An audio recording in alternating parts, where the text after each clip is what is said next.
Time travel यानी समय यात्रा एक ऐसा कॉन्सेप्ट जिसे आज तक हमने केवल फिल्मों में ही देखा है। लेकिन आज हम आपको एक ऐसी ही घटना के बारे में बताएंगे जहां टाइम ट्रैवल का ये कॉन्सेप्ट सच होता सा लगता है।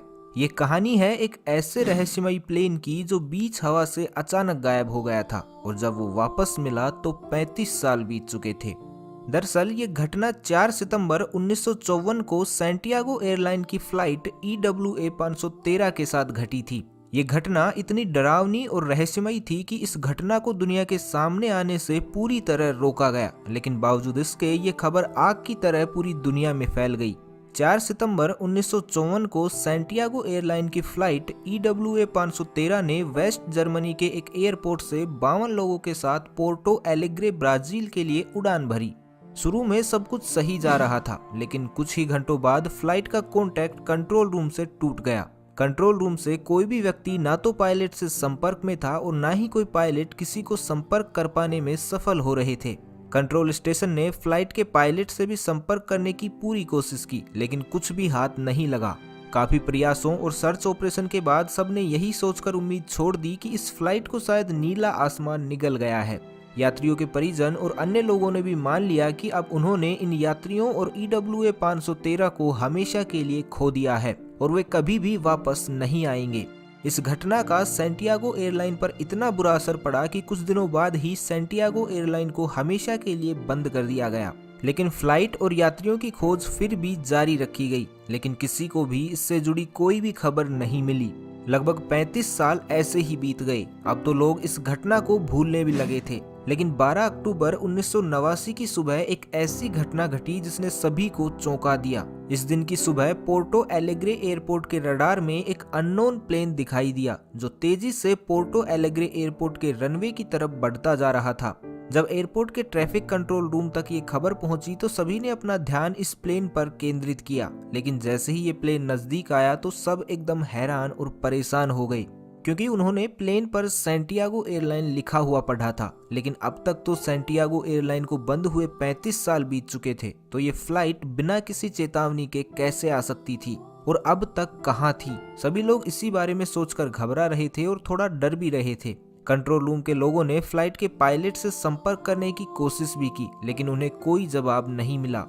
ये घटना जितनी उत्सुकता पैदा करने वाली थी उतनी ही डराने वाली भी थी, लेकिन अभी कंट्रोल रूम के लोगों को इस बात का बिल्कुल भी एहसास नहीं था कि अभी ये घटना और भी डरावना रूप लेने वाली है, जिससे उनके होश उड़ने वाले हैं।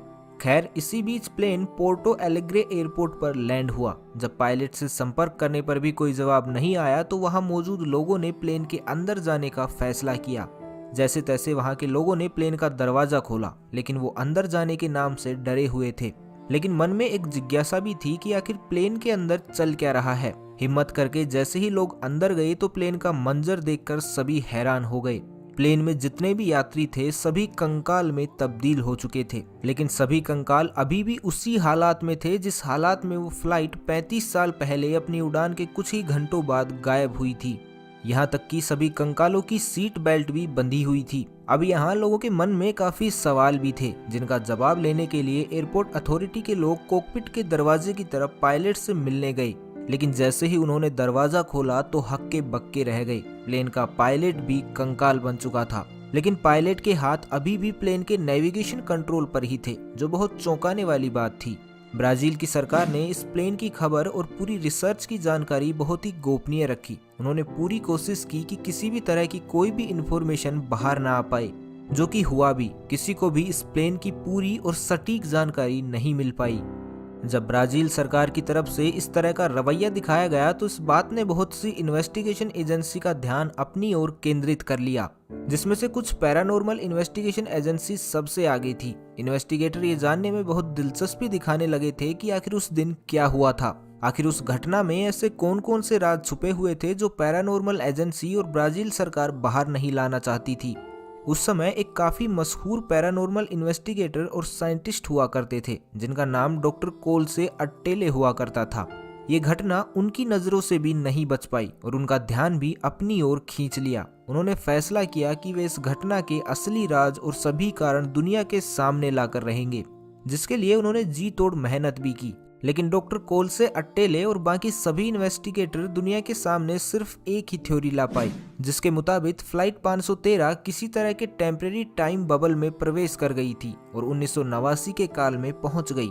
अगर इसको आसान शब्दों में समझा जाए तो फ्लाइट 513 किसी तरह के टाइम ट्रेवल में पहुंच गई थी, जिसकी वजह से ये अद्भुत यात्रा हुई।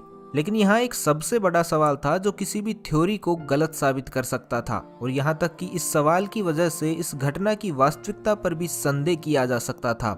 क्योंकि अगर एक पल को मान भी लें कि ये फ्लाइट टाइम ट्रेवल बबल में एंटर हुई और 1989 में पहुंच गई होगी, लेकिन 1989 में पहुंचने के बाद फ्लाइट को पायलट का कंकाल सकुशल लैंड कैसे करवा सकता था।